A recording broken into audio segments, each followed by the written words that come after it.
When a sourdough carrot cake was on the menu, I knew I had the perfect ingredient to incorporate from our very own garden. Last year's carrot harvest was fantastic.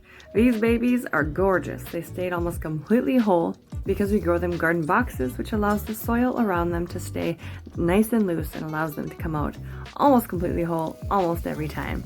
Now, I had full intentions of storing these bad boys in sand like they're supposed to be, but life gets in the way, and instead, this is what I did. I shoved them in the bottom drawer of our refrigerator. Yep, I put them in a bag, shoved them in there, and forgot about them all winter. So now, we're going to see if they stood up to the test of time.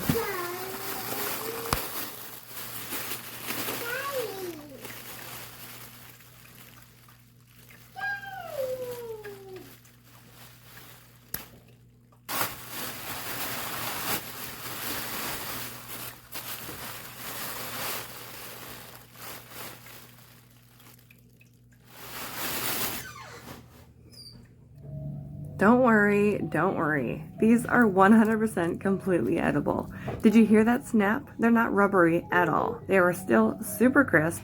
All we have to do is wash these babies up. Now, those little roots on there are just a sign that they wanted to live. I let them sit in there just a little too long, and they just wanted to live. That's no big deal. You can't shame them for that. So we're going to wash these up, and we are actually going to use these for our carrot cake.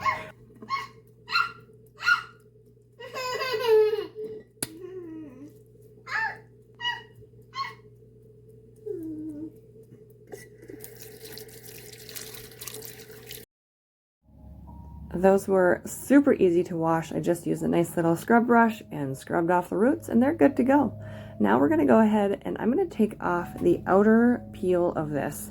Now you do not have to do this, but I do think that that creates a little bit of a bitterness, so I pull it off. These are ready to go and ready to be grated into a bowl for our recipe. Now I make these into very small grates rather than shreds. So you want to choose the small, fine part of your grater. You're going to need your sourdough starter, and we're just going to jump right into this recipe. Now this recipe calls for a half cup of sourdough starter.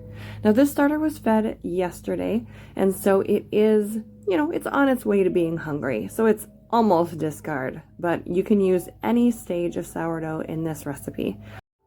And we're going to be using the recipe from Farmhouse on Boone today with just a few modifications just to fit what I either prefer or have on hand today.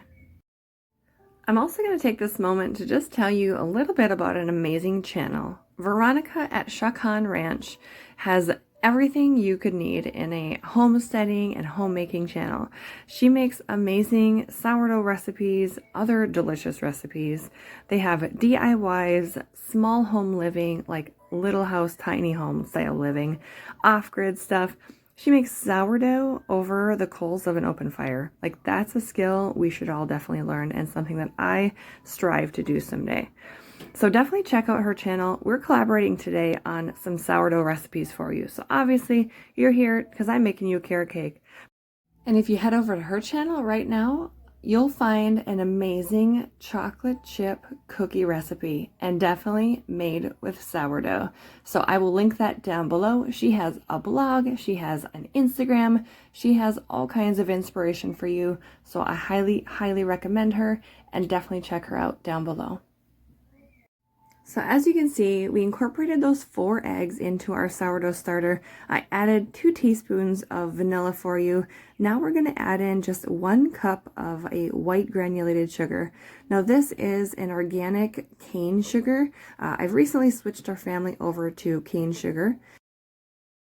And I'll get this starter out of the way so you can actually see the bowl I'm working in. So now we're going to add in an olive oil. So the original recipe calls for 3/4 cup of an oil. I'm going to use olive oil. I've also recently switched our family over to mostly olive oil for most of our baking. You can use vegetable oil or whatever else you want to choose. Whisk that together. Now, as you can see, we're incorporating all like the wet ingredients together in this first bowl. Now, the last ingredient for our wet ingredients is going to be 1 cup of a brown sugar. Now I'm just using my hands to get it in there because my brown sugar did get a little hard because this was popped open just slightly, unfortunately. So I had to crumble it up and get it where I could get it into this cup for you. But we're going to incorporate this in, no big deal. As long as I break it up a little bit with my fingers, it still has a lot of moisture to it and it will incorporate just fine. So mix that all together. And then we're going to go into doing our dry ingredients. So we're going to set this bowl aside and we're going to pull a new bowl in, a blank slate. We're going with dry ingredients here. Now this bowl, we're going to add in our 2 cups of just an all-purpose flour is what I'm using here. Now, I'm not sifting or anything like that, but I am just scooping it from the container into my measuring cup to get a better measure on my flour. Then it's not compacted and we're not going to have too dense of a cake. So we're going to do that, and then we're going to add in our baking powder. The recipe calls for 2 teaspoons of baking powder, so we'll go ahead and do that. As you can see here, I'm kind of a free measurer, you know, I just kind of go with the flow. So it does not have to be absolutely exact, but if you are feeling more comfortable using a measure, definitely do that. And this is 1 teaspoon of baking soda. Mine had little balls in it, and I just wanted to make sure I crunched that up before adding it in. Otherwise, you could get really salty pockets and they won't break down properly. Recipe also calls for 2 teaspoons of cinnamon, but you know what? I like a lot of cinnamon, so let's add a little bit more. So we're going to do 3 teaspoons of cinnamon. Next up, we have a teaspoon of salt. I have kosher salt here that has bigger granules, and so it's actually going to be a little less salty when you have the bigger granules, so you can add just a little bit more than the recipe calls and you'll be totally fine. Whisk that together, and now we're going to combine the 2. It's really important to have them separated, so have the wet ingredients and the dry ingredients and then incorporate them together. Now don't over mix it here. You're just going to get it so that everything is moistened, and then we're going to add in the goodies. Once we get everything mixed up here, I'm going to use a spatula, and we're actually going to just go ahead and fold in the rest of the ingredients. Now the original recipe calls for chopped pecans. I am not a fan of chopped nuts in anything. I don't want it in brownies. I don't want it in ice cream. I definitely don't want it in my cake. And so I opted to do raisins instead of the pecans. And I actually think it was a really great choice. It gave the cake just enough interest and texture, which is what you want in a carrot cake. You don't want your carrot cake to be like any other carrot cake. You want it made with love and with a little extra interest. Am I right or am I right? Now we're going to go ahead and we're going to fold in those raisins. I'm just using the Thompson raisins from As Your Standard. I got these for the first time about 2 months ago. You can see that in my As Your Standard haul if that's a thing that interests you. Then we're going to add in our grated carrots. Now this is about 2 cups of grated carrots, and we're just going to put it in the bowl and incorporate it in just gently. We're going to fold it in just until it's spread throughout. Remember, we don't want to overmix this. We're just kind of getting it incorporated.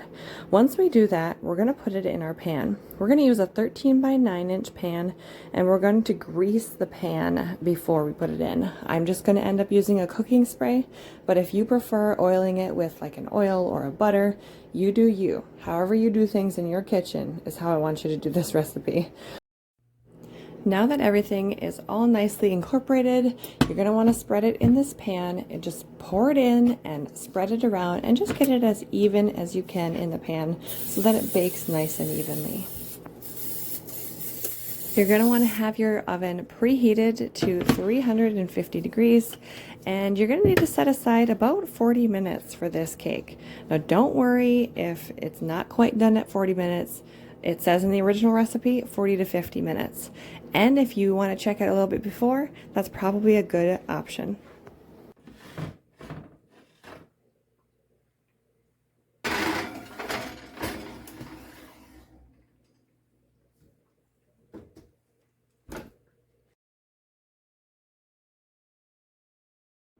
So you know how I said check it before? Definitely do that, because this was about done at about 35 minutes.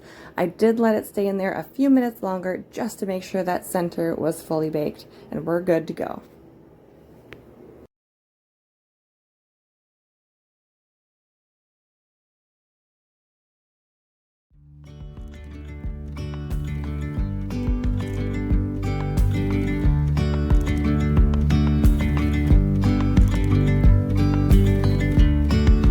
Yesterday, there was sun and there was rain, beauty in the mundane.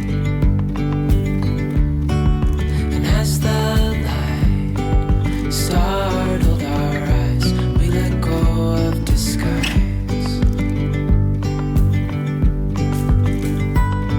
And now, there's something in the air, and a sparkly shimmer on our skin, restoring everything within.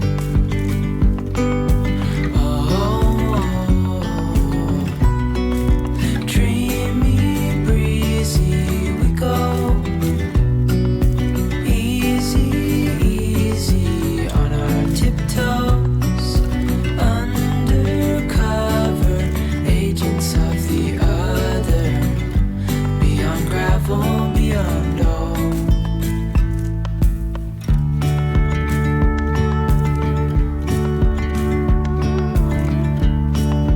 Hand in hand, building castles out of